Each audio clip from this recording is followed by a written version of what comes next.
প্রিয় সাংবাদিক ভাইয়েরা এবং দেশবাসী।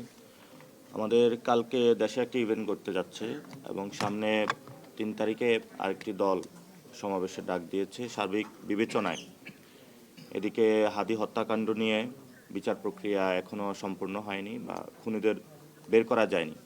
তো দেশের যে অস্থিতিশীল অবস্থা রয়েছে সেখান থেকে আমরা তাদেরকে বলেছি যে ১২ তারিখেই ফেব্রুয়ারির ১২তে যে ইলেকশনের ডেট ঘোষণা হয়েছে সে তারিখেই যাতে ইলেকশনটা আমরা সম্পূর্ণ করতে পারি এবং নির্বাচন কমিশনের এই ব্যাপারে কী পদক্ষেপ আছে সে বিষয়ে আমরা জানতে চেয়েছি। ওনারা আমাদেরকে ইনফর্ম করেছে যে ৩ বাহিনী প্রধানকে ওনারা ডেকেছেন, কথা বলেছেন তাদের সাথে, তাদের সে সক্ষমতা রয়েছে।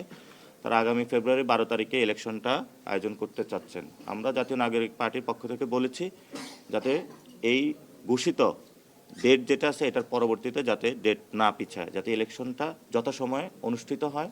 কারণ আওয়ামী লীগ বিভিন্ন ওয়েতে এবং ভারত বাংলাদেশে ডিস্টেবিলাইজ করে ইলেকশনটাকে পিছানোর চেষ্টা করতেছে।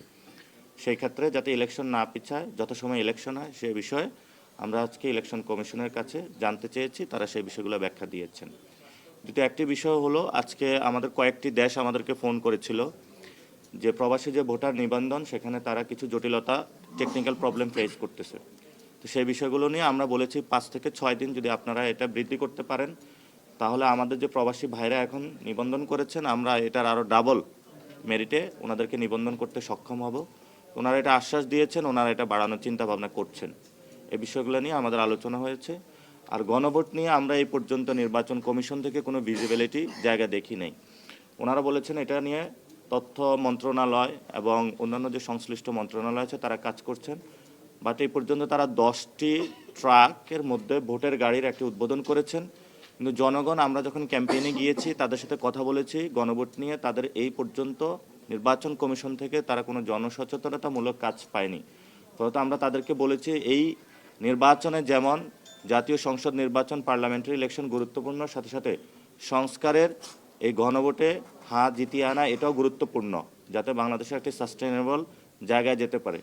আমরা ইতিমধ্যেই দেখতে পেয়েছি একটি দলের পক্ষ থেকে না ক্যাম্পেইনের কর্মসূচি চালু হয়েছে। আমরা তাদেরকে বলেছি যে আপনারা একটু খোঁজ নেবেন যাতে বাংলাদেশ যাতে কোনোভাবেই পিছিয়ে যাওয়ার চেষ্টা যারা করছে তারা সে সুযোগটা না পায়। আমরা আজকে জনগণের কাছে আহ্বান জানাচ্ছি যে আপনারা গণভোটে হায়ের পক্ষে থাকবেন যাতে আমরা একটি সুন্দর বাংলাদেশ দেখতে পারি এবং সংস্কারটা বাস্তবায়ন করতে পারি।